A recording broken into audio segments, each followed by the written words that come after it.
Bonjour chers amis des plantes, aujourd'hui je vais te présenter le côté obscur de celle-ci, l'utilisation comme poison.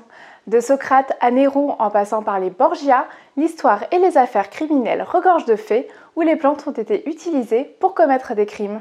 Aujourd'hui je vais te présenter mon top 3 des plantes les plus toxiques. L'aconite est une plante que l'on retrouve partout en Europe et notamment dans les massifs montagneux français. Surnommée le tulou, cette plante est connue depuis l'Antiquité. En effet, on dit qu'elle provient de la bave des crocs de Cerbère, ce chien à 3 têtes gardien des enfers dans la mythologie grecque. On rapporte également que le célèbre général carthaginois Hannibal, capturé par les Romains, se serait suicidé en avalant de l'aconite qu'il transportait caché dans sa bague, et ce afin d'échapper au sort que lui réservaient ses geôliers. De plus, au Moyen-Âge, on utilisait l'aconite pour empoisonner les flèches pendant la guerre, mais aussi pour chasser les ours et les loups. C'est cet usage qui lui donna le surnom de tulou, et la réputation d'une plante magique capable de chasser les loups-garous, les vampires et les démons. Intéressons-nous maintenant à son effet sur l'organisme. Lors d'un empoisonnement à l'aconite, on peut subir une anesthésie au niveau de la bouche accompagnée d'une impression de sang glacé qui se transforme très rapidement en hypothermie, en diarrhée, en convulsions, puis à la mort. La deuxième plante de ce classement est la ciguë.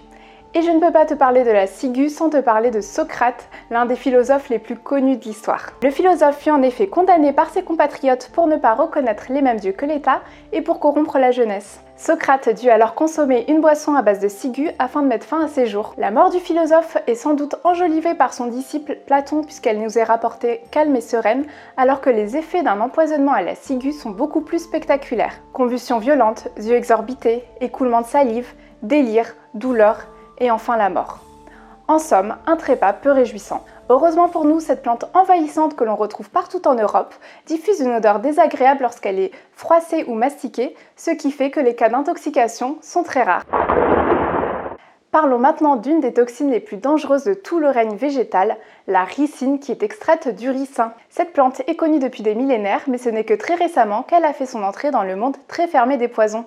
Ce fut avec l'assassinat du dissident bulgare Georgi Ivanov Markov par le KGB que l'utilisation de la ricine comme poison fut mise en lumière. Alors que Markov était en train d'attendre son bus, son assassin s'approcha de lui et le bouscula avec un parapluie qui contenait une capsule de ricine. Markov décéda quelques jours après et on donna le nom de parapluie bulgare à cette affaire. Tout ceci permit de mettre en lumière le pouvoir toxine de cette plante, même à des doses très infimes. L'abondance de ricin, son faible prix et l'absence de remède font de la ricine l'une des substances les plus dangereuses au monde. Je tiens cependant à vous rassurer sur l'utilisation de l'huile de ricin utilisée en cosmétique pour fortifier les cheveux, puisque celle-ci n'est absolument pas toxique, car on ne retrouve pas du tout de ricine dans l'huile végétale. Voilà, cette vidéo touche à sa fin. Nous venons de voir l'un des aspects les plus dangereux que la nature a à nous offrir. Si vous connaissez d'autres anecdotes sur les plantes poison, n'hésitez pas à les mettre en commentaire, je me ferai un plaisir de les lire. Et si ce sujet vous intéresse, dans la vidéo sur Harry Potter, je vous parlais de la mandragore, un autre poison très connu. Je vous mets cette vidéo en barre d'infos si vous voulez la visionner. N'hésitez pas à liker et à vous abonner à cette chaîne en cliquant sur la cloche afin d'être prévenu de nos nouvelles vidéos. Je vous dis à très bientôt et d'ici là, portez-vous bien!